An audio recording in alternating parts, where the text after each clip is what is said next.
Hello, language adventurers, and welcome to Anks English, your vibrant home for mastering English with style and confidence. I'm Sophie, and I'm absolutely thrilled to have you here today. Ever felt your mind go blank when someone asks, "So, what did you do this weekend?"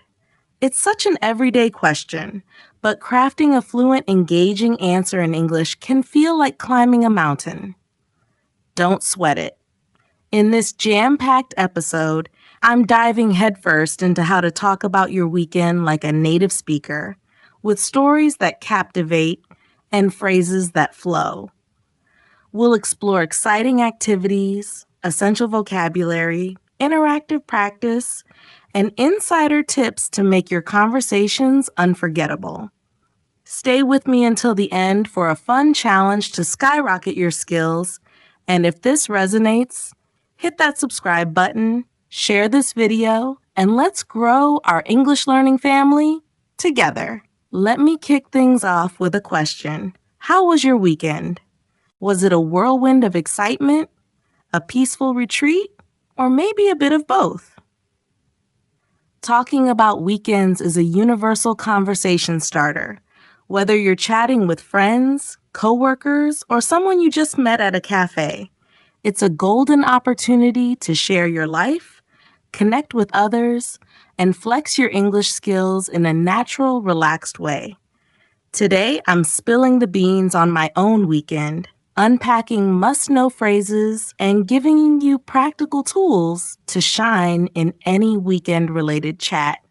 Plus, I'll throw in some cultural nuggets and interactive moments to make this super fun and useful.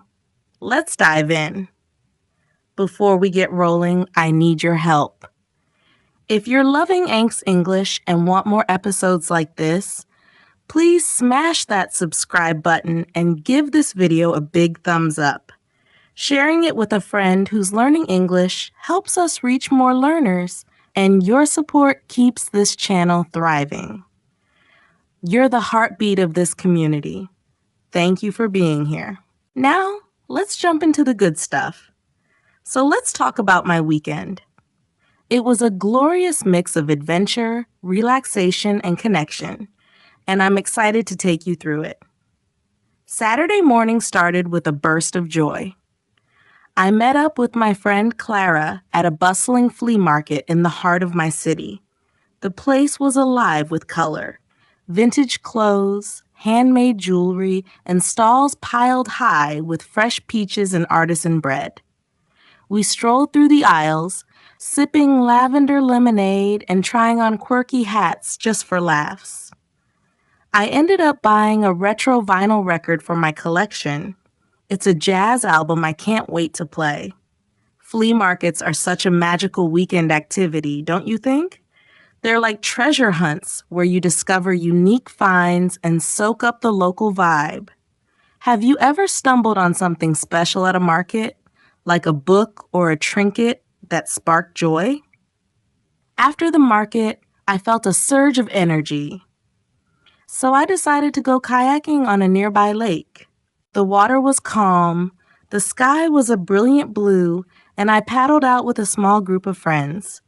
We glided past lily pads and spotted herons perched on the shore.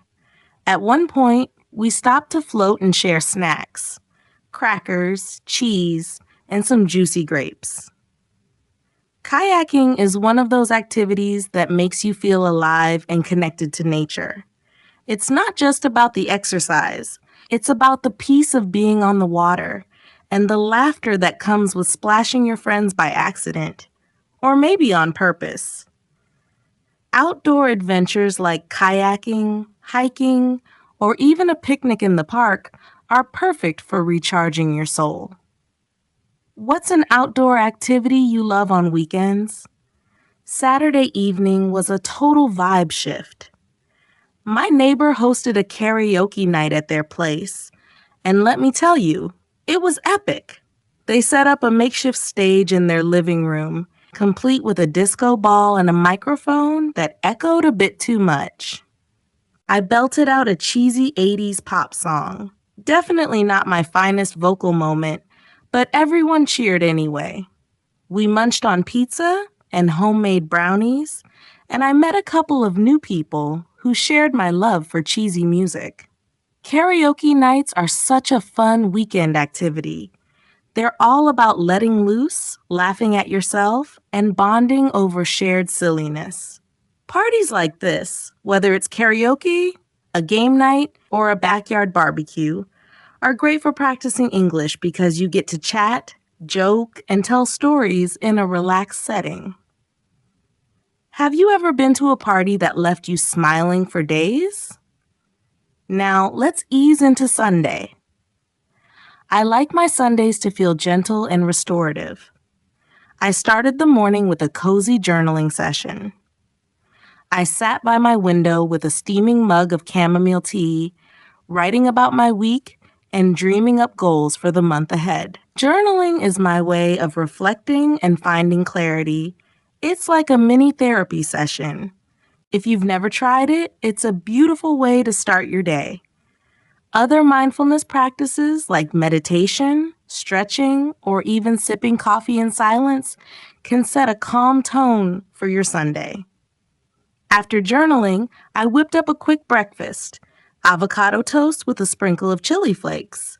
Simple, but so satisfying. Then it was time to tackle some adulting. Yes, I'm talking about chores.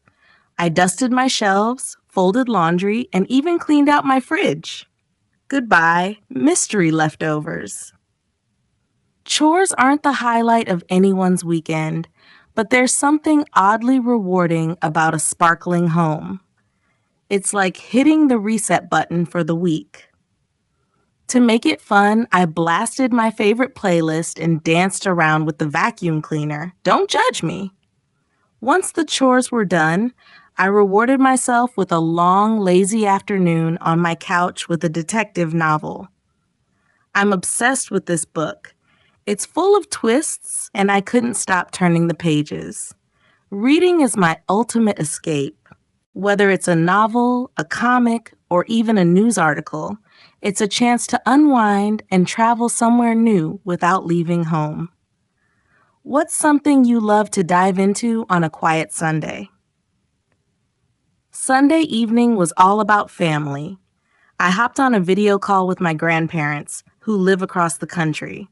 We talked for over an hour about everything: their new puppy, my work, and their secret recipe for apple pie that I still can't perfect.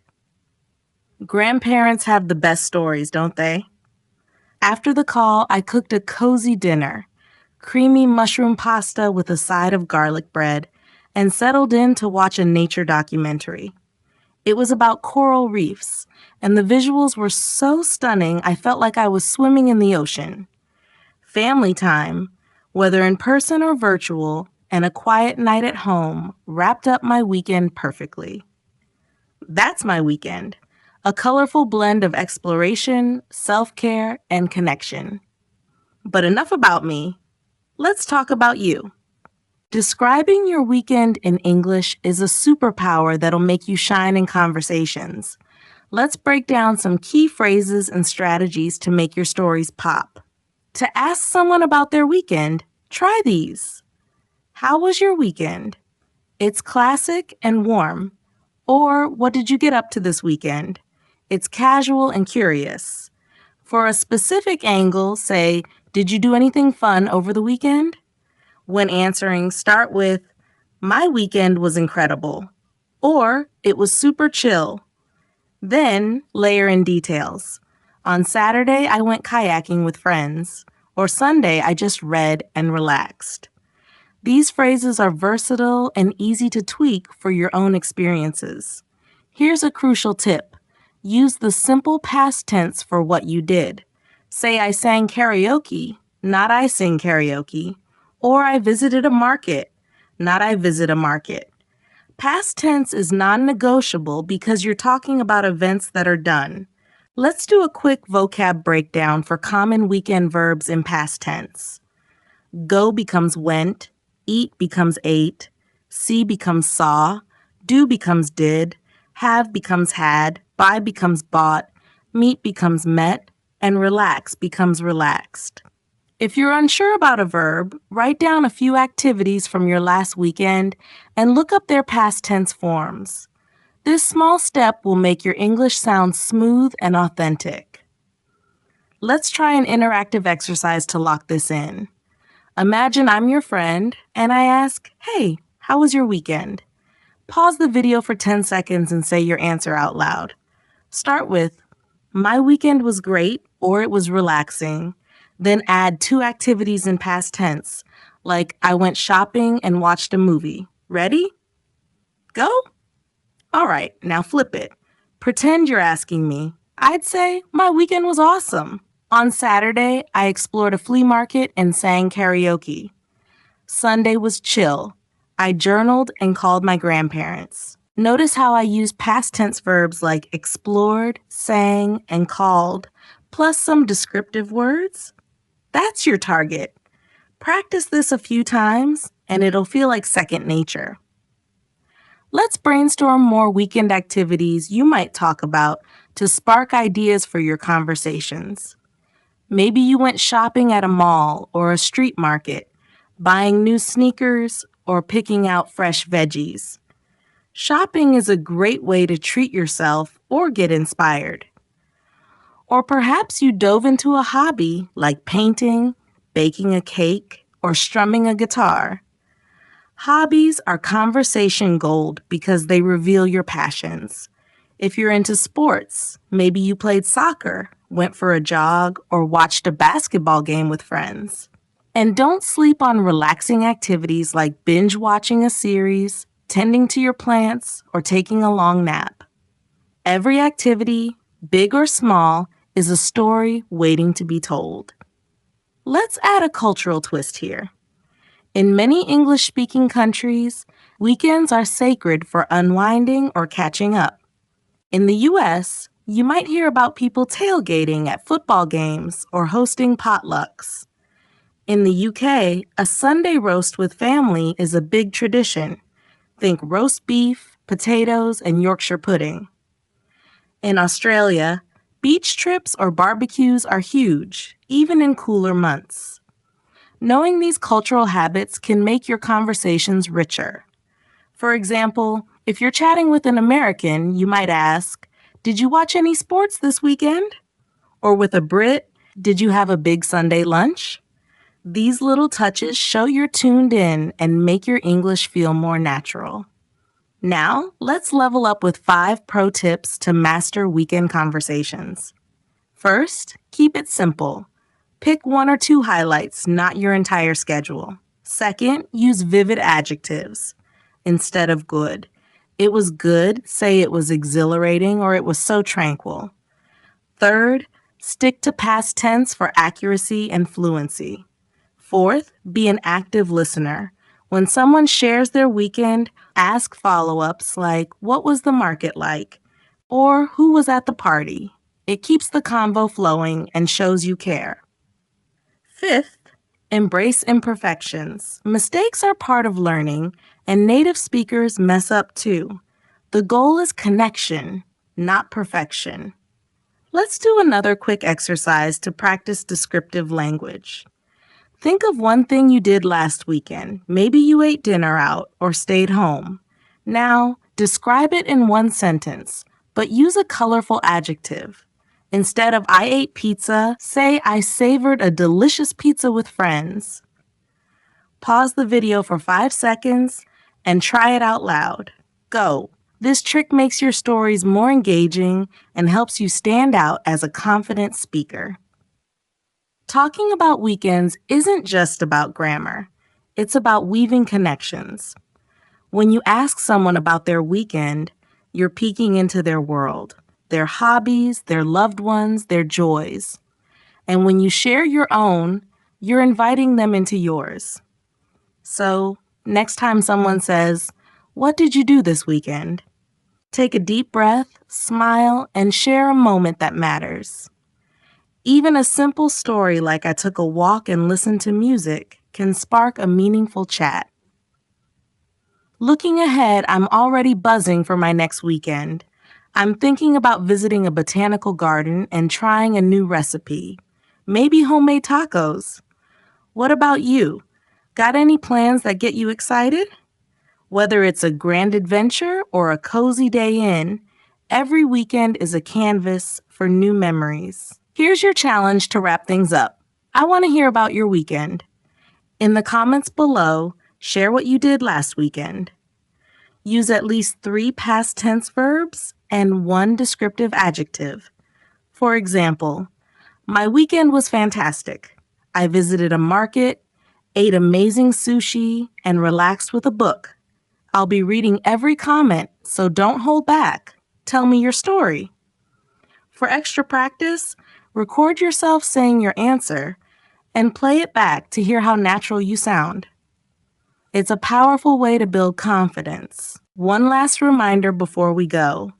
If this episode sparked something for you, please subscribe to Ank's English and share it with a friend learning English. Your support keeps this channel alive, and I'm endlessly grateful for you. Hit that like button, and if you want more everyday conversation topics, like talking about hobbies, travel, or work, drop your ideas in the comments. Thank you for joining me on Ank's English today. You're doing phenomenal work with your English, and I'm cheering you on every step of the way. Keep practicing, keep sharing, and have a spectacular week. I'll catch you in the next episode. Bye for now.